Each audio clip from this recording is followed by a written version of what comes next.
Nongeye kwifuriza amahoro n'imigisha by'Imana bituruka kuri yo, wowe ukomeje gukurikira ibiganiro bica kuri televiziyo yacu, televiziyo yanyu, Isilamu yacu TV, uyu munsi tugarutse rero kugira ngo turebere hamwe ibijyanye n'imyemerere ya gikristu, aho uyu munsi turi bwaze kujya mu gitabo cy'umwanditsi Muhammad Hassan ibn Mughira. Iki kiganiro yakoranye n'umukristu bakaganira ku bijyanye n'imyemerere ya gikristu. Rero uyu munsi umukristu cyangwa se undi muntu utari umuyisilamu wemera amahame ya Bibiliya agomba kuba hafi maze tukaganira muri ino minota itarenze ingahe. Reka dutangire turebe ibiganiro bagiye bagirana, hanyuma turebe n'ibyo baganiriyeho, ariko insanganyamatsiko yo nta yindi, ni hahandi babazanyaga ati se koko ukwemera ubumana bwa Yesu. Nk'uko abantu benshi tujya tubibona rero, abantu ntabwo tujya dukunda kubihurizaho cyane cyane abakristo ndetse n'abayisilamu. Rero uyu munsi reka turebere hamwe ibyo bagiye baganira ku kwemera ko Yesu cyangwa se kwemera ubutumwa n'ibindi Yesu yazanye muri Bibiliya cyangwa se muri Korani. Imyemerere rero y'ubumana cyangwa se ukwemera ubumana bwa Yesu Kristo, ibi ngibi byatangiye byibazwa n'umuyisilamu, abaza umukristo ati ese Yesu ni Imana? Ashyiraho akabazo. Umukristo ati yego rwose, kuko mu ivanjiri yiswe cyangwa se mu ivanjiri ya Yohana rimwe imbere hariho jambo, uwo jambo yahoranye n'Imana kandi uwo jambo yari Imana. Ntibwahise amubwira kuko ati rwose ndabihamya neza ko ubwo urumva rero Yesu byanga bikunda ni Imana. Hanyuma rero umuyisilamu aravuga ati twemeranyijwe ko inyandiko ntagatifu cyangwa se inyandiko ntagatifu idashobora kwivuguruzanya. Tukabyemeranyije ati ariko niba ari imirongo ibiri ivuguruzanya, ubwo umwe gusa niwo ushobora kuba uw'ukuri, yombi ntishobora kuba iy'ukuri cyangwa se yose ikaba ari ibinyoma. None rero Yesu ni Imana dushingiye ku nyandiko ya Yohana rimwe ati umuyisilamu arongera yibaza ati none se niba rimwe ivuga gutyo, hariho imana zingahe? Abwira umukristo se hariho imana zingahe? Nibura ebyiri. Ati ibi rero bitandukanye n'inyandiko nyinshi za Bibiliya, Gutegekwa kwa kabiri kane igice cyaho cya 4:39. Ati kuko Uwiteka ari we Imana yo mu ijuru no mu isi, nta yindi. Gutegekwa kwa kabiri nanone 6:4 handitse amagambo agira atya. Ati wa bwoko bwa Isirayeli we, Uwiteka Imana yacu ni we Uwiteka wenyine. Urumva rero ahangaha hari umusiramu nyine uri gusubiza umukristo amubwira ati ibi byose nyine bigaragaza ko Yesu nyine atigeze avuga ko ari Imana. Ati rero nanone 4:3 igice cya 43 kugeza igice cya 43:10 ku murongo wa 11 aha ni muri Yesaya. Handitse gutya: kugira ngo mumenye, munyizere, munyitegereze ko ari njye nta Imana yambanjirije kubaho kandi ntayo izamperuka, njye ubwanjye ni njye Uwiteka kandi nta wundi mukiza utari njyewe. Urumva iyi ni imirongo nyine umuyisilamu agiye aha umukristu. Hanyuma none arongera amuha undi murongo, amuha muri Yesaya none 44:6 aramubwira ati handitse gutya. Ku muntu ufite Bibiliya nyine biraza kumworohera cyane atajyamo arebe. Ati vuga ko ari njye Imana, ndi uwa mbere kandi ndi uw'imperuka, kandi nta yindi Mana ibaho itari njye. Urumva rero umukristo akomeje kugenda nyine bamusubiza nyine ibyo bibazo bikuwe hehe mu gitabo cya Bibiliya. Urumva nyine Bibiliya ihuriweho n'abakristo benshi. Rero ubwo urumva batangiye bibaza ngo ese Yesu ni Imana? Iyi yose ni imirongo iri kugenda ivuguruza ko Yesu nyine atari Imana. Ubwo wenda habayeho wenda ko Yesu ari Imana, ubwo imirongo yo muri Bibiliya ivuguruzanya. Hanyuma nanone amuha indi mirongo muri Yesaya 45:18 aramubwira ati handitse gutya: kuko Uwiteka yaremye ijuru ari we Imana, niwe waremye n'isi, akayibamba, akayikomeza.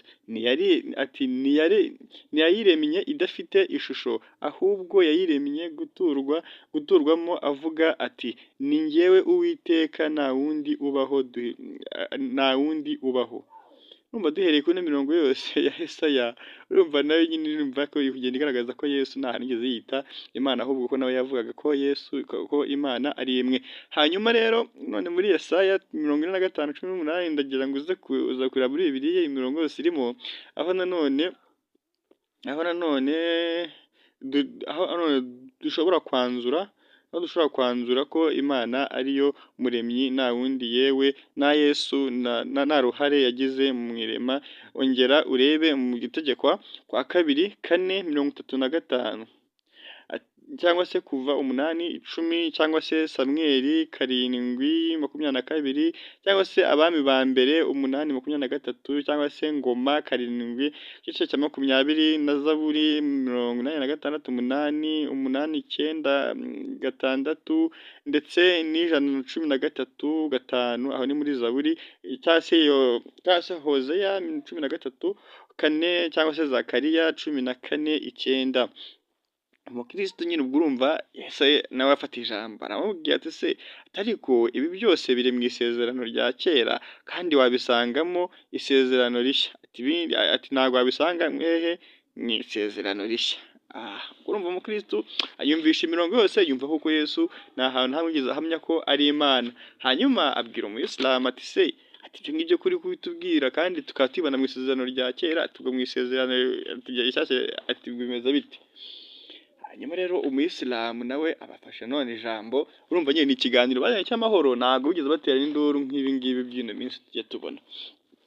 Hanyuma maze ubundi umuyisilamu aramusomera ati cyane rwose, ati ariko nanone muri Bibiliya nshyashya, ati muri Bibiliya nshya isezerano rishya, ati ngaho soma Mariko 12:29, ibyo Yesu yivugira, cyangwa se ibyo Yesu yivugira. Urumva hariya aho Yesaya niwe wari utangiye avuga, ariko hano mu isezerano rya kera cyangwa mu isezerano ry'ubu ngubu buryo, hanyuma Yesu niwe uri kwivugira. Urumva Yesu ntago yahamya ibintu kandi ubwo bihakane. Hanyuma rero umunsi aramubwira ati ngaho soma ibyo Yesu yivugiye, na Yesu aramusubiza ati muri Mariko 12:29. Hanyuma Yesu yivugira amagambo ati, na Yesu aramusubiza ati iry'imbere ni iri ngo umva Isiraheli, Uwiteka Imana yacu niwe mwami wenyine. Urumva Yesu nawe yitakanye ubumana, aba ari kuvuga yuko afite indi mana yaba asenga. Cyangwa se ujye mu Bakorinto ba mbere 8:4, hanyuma wumve uko yagiye abivugaho kuri ibi bijyanye no kumva ko Yesu ari Imana. Ati tuzi yuko igishushanyo ntacyo ari cyo mu isi, kandi yuko ari nta mana yindi iriho ikwiye gusengwa mu kuri keretse Imana imwe. Timoteyo wa mbere 2:5, kuko hariho Imana imwe kandi hariho umuhuza umwe w'Imana n'abantu, nawe ni umuntu ari we Yesu Kristo. Turebe kuri iyi mvugo nawe, turebe kuri ino mvugo nawe ni umuntu. Yesu nawe ni umuntu, umva nawe arabyivugiye. Ubu noneho ushobora kuvuga iyi mvugo Yohana 1:1, ariko Yohana 1:1 nyine rya jambo bahereyeho. Yohana 1:1 kari uko kari iriya mirongo yindi yose ari ibinyoma, cyangwa se ikinyuranyo cyabyo. Kristo ati biragoye kubyemera, biragoye kubihamya, ariko nyine yewe ntabwo ndi kubyumva neza. Hanyuma umuyisilamu arongera afata ijambo ati ngaho noneho reka turebe uburyo Korani bivugaho, kandi ibi bijyanye n'ibyo Yesu ubwe yivugiye muri Bibiliya. Yesu yavuzweho inshuro nyinshi muri Korani nk'ijambo ryaturutse ku Mana. Mu gice cya 3:39, nuko abamarayika baramuhamagara Zakariya igihe yarimo asenga ari ahera, baramubwira bati dore Imana iraguha inkuru nziza y'ivuka ivuka rya Yohana, Yahaya umubatiza, umuhamya w'ijambo ry'Imana ari we Yesu mwene Mariya. Kandi ngarubahitse utazigera umugore babonana intumwa umwe mu banyakuri muri icyo gihe cya gatatu. Kandi umurongo wa 45 handitswe ngo, ibuka igihe abamarayika bavugaga bati, yewe Mariya, dore Imana iguhaye amakuru meza, ijambo riturutse kuri yo, izina rye azitwa Yesu mwene Mariya, umunyacyubahiro hano ku isi ndetse no ku munsi wa nyuma, akaba n'umwe mu ntore za Allah ari we Imana. Muri iyi mirongo yombi y'igitabo gitagatifu cya Korani, Yesu yitwa ijambo ryaturutse ku Mana, bivuga ijambo ryavuye ku Mana cyangwa se ijambo ry'Imana. Birasa n'ibiri muri Bibiliya, Abakorinto 3:23. Namwe muri abakirisitu, Kristo nawe ni uw'Imana. Muri Yohana 1:1 hakagombye kuba handitse ngo, kandi ijambo yari uw'Imana. Ukwibeshya gushobora kuba kwarabaye mu mihindurire y'ikinyarwanda cyangwa se mu nyandiko ivanwa mu rurimi rw'icyaramayika ishyirwa mu rurimi rw'ikigereki, bigakorwa byatekerejweho cyangwa bitekerejweho mu rurimi rw'ikigereki. Deus bivuga Imana, ariko Theou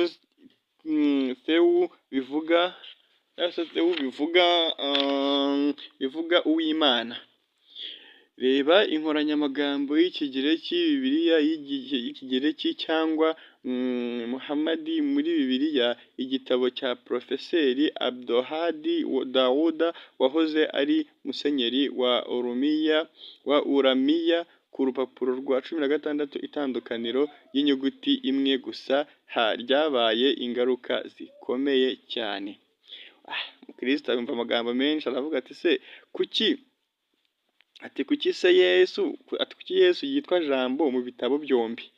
Umusilamu ati, iremwa rya Yesu rero mu nda ya Mariya ryabaye hadakoreshejwe intangangabo cyangwa se habaye gusa itegeko ry'Imana rivuga ngo ba, nk'uko tubisanga muri cya gice cya Korani cya 3:46 ku murongo wa 47. Mariya aravuga ati, mwami wanjye, nshobora kubyara nte umuhungu nta mugabo nabonye cyangwa se nabonanye nawe?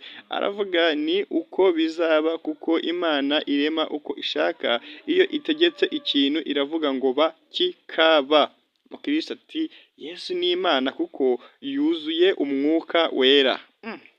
Kristo aravuga ati, rero Yesu ni Imana kubera ko yuzuye umwuka wera. Umusilamu aravuga ati, kuki utita ku bandi bantu b'Imana bujujwe uwo mwuka wera? Ibyakozwe n'Intumwa 11:24. Niho umusilamu wese mu murongo ati, ngaso mu murongo ati, kuki utita ku bandi bose ati biswe gutyo, ko baba ari Imana kandi bigaragara muri no mwandiko. Aravuga ati, harandi handitse ngo, kuko Barinaba yari umunyangeso nziza wuzuye umwuka wera no kwizera, abantu benshi bongererwe umwami Yesu. Ibyakozwe n'Intumwa 5:32. Natwe turi abagabo bo guhamya ibyo hamwe n'umwuka wera uwo Imana yahaye abayumvira. Reba kandi Ibyakozwe n'Intumwa 6:5, Petero wa 2:121, nanone Timoteyo wa mbere 1:14, nanone Abakorinto ba mbere 2:16, nanone Luka 14:1. Umukristu aravuga ati, se ariko Yesu we yujujwe umwuka wera akiri mu nda ya nyina? Umuyisilamu ati, nibyo, ni ukuri nk'uko cyangwa se nk'ukwa Yohana umubatiza, Luka 1:13 ku murongo wa 15. Ariko marayika aramubwira ati, witinya Zakariya, kuko ibyo wasabye byumviswe. Umugore wawe Elizabeti azakubyarira umuhungu, uzamwite Yohana, kuko azaba mukuru imbere y'Umwami Imana, kandi uzuzwa Umwuka Wera ahereye akiva mu nda ya nyina. Umukristo aravuga ati se ariko Yesu yashoboraga gukora ibitangaza, yagaburiye abantu 5,000 afite ibisate 5 by'umugati n'amafi 2 gusa. Hanyuma ngo n'ibindi bitangaza, ati ibyo bitangaza ku mpamvu yabikoze, ati niyo mpamvu nyine we yari atandukanye n'abo ngabo bose wagiye umbwira muri iyo mirongo. Umuyisilamu ati ni kimwe n'ibya Elisa ndetse na Eliya ndetse na Lisa, ndetse yagaburiye abantu 100 afite imitsima 20 ya sayiri n'amahundo make y'ingano. Ndetse mu Bami 4:44 handitse ngo nuko abishyira imbere bararya, barabisigaza nk'uko Uwiteka yavuze. Elisa yongera amavuta y'umupfakazi, aramubwira ati Abami ba kabiri 4:7 genda ugurishe ayo mavuta wishyure umwenda wawe, asigara agutungane n'abana bawe. Nanone reba Abami ba mbere 17:6 icyo giseke nticyaburamo ifu n'amavuta ntiyabura muri iyo mperezo, nk'uko Uwiteka yavugiye mu kanwa ka Eliya. Nanone Abami ba mbere 17:6 ibikona bikajya bimuzanira Eliya umutsima n'inyama uko bukeye uko bwije, kandi akajya anywa amazi y'ako kagezi. Umukristo ariko Yesu yashoboraga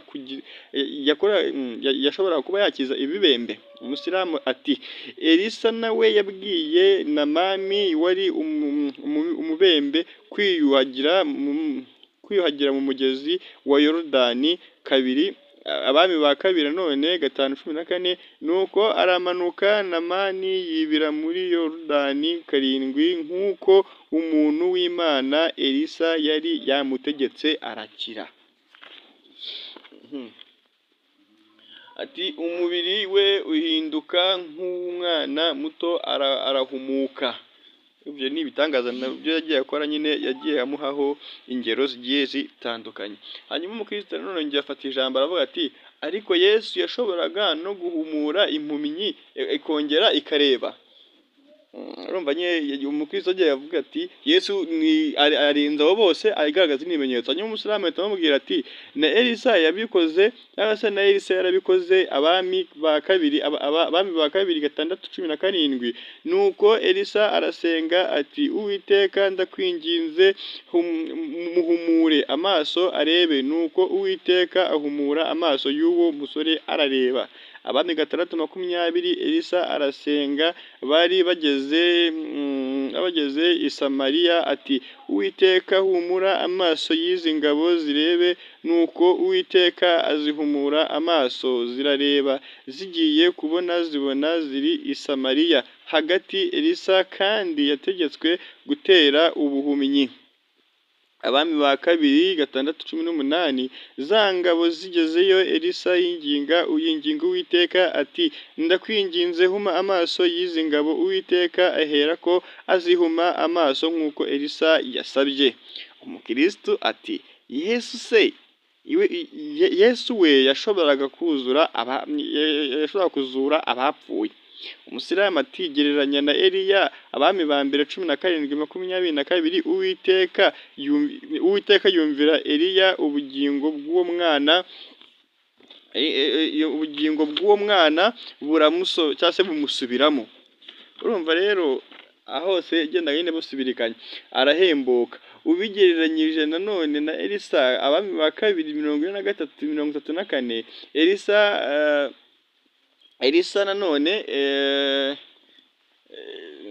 nanone arurira yubama kuri uwo mwana irema kuri uwo mwana umunwa ku wundi, amaso ku maso, amaboko ku yandi, amurambararaho. Intumbi y'umwana irashyuha, intumbi y'umwana irashyuha, erega n'amagufa y'umurambo wa Elisa yashoboraga guhembura umurambo amukozeho cyangwa se umukozeho. Gusa abami ba kabiri none 13:21, bukeye hariho abajyaga guhamba umuntu, barabukwa igitero kimwe, bajugunya uwo mupfu mu gituro cya Elisa, nuko intumbi igwiriye amagufa ya Elisa. Ako kanya uwo muntu arazuka, arabaduka, arahagarara. Nanone umukristo aramubaza se ati ariko Yesu we yagendeye hejuru y'amazi? Hanyuma umusilamu aramusubiza ati ariko na Mose, ati ibyo ntabwo abyaza kubona Mose nawe yakubise inkoni hejuru y'inyanja. Kuva 14:22, nuko Abayisiraheli bajya mu nyanja hagati, baca nko ku butaka, amazi ababera nk'inkike iburyo n'ibumoso. Umukristo arakomeza ati se atariko nanone ariko Yesu yashoboraga kwirukana abadayimoni? Umuyisilamu ati Yesu ubwe yemeraga ko n'abandi bantu bashoboraga kubikora. Matayo 12:27 cyangwa se Luka 11:19 handitse ngo ariko njyewe niba ari Bezebuli uma kwirukana abadayimoni, abana banyu ninde ubaha kubirukana? Nicyo gituma aribo babacira urubanza. Ndetse n'abigishwa bashoboraga kwirukana cyangwa se kwirukana abadayimoni nk'uko Yesu yabivuze, Matayo 7:22. Benshi bazambaza kuri uwo munsi bati mwami mwami, ntiwahanuraga mu izina ryawe, ntitwirukanaga abadayimoni mu izina ryawe, twakoraga ibitangaza mu izina ryawe? Ndetse n'intumwa z'ibinyoma zashoboraga gukora ibitangaza nk'uko Yesu yabihanuye ubwe, gukora ibitangaza nk'uko Yesu yabihanuye ubwe. Matayo 24:24 ati kuko abiyita Kristo ni abahanuzi b'ibinyoma, bazaduka bakora ibimenyetso bikomeye n'ibitangaza kugira ngo babone uko bayobya n'intore niba bishoboka. Umukristo atariko Eliya na Elisa bakoze ibitangaza babinyujije mu gusenga Imana? Nanone umuyisilamu ahita abaza umukristo ati rero na Yesu yakoze ibitangaza abifashijwemo n'Imana nk'uko nawe ubwe yabyivugiye? Yohana yamuhaye urugero muri Yohana 5:30. Yohana 5:30 rero handitse ngo ati ntacyo mbasha gukora ubwanjye no muri Luka 11:20, ariko niba urutoki rw'Imana niba ari rwo ruma kwirukana abadayimoni, noneho ubwami bw'Imana bubaguye gitumo.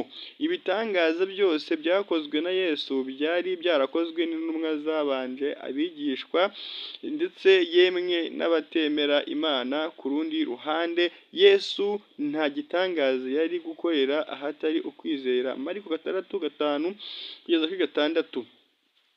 Ni uko ntiyashoboraga kugira igitangaza akorera na kimwe keretse abarwayi bakeya yarambitseho ibiganza arabakiza. Atangazwa n'uko batizeye, agendagenda mu birorero impande zose yigisha.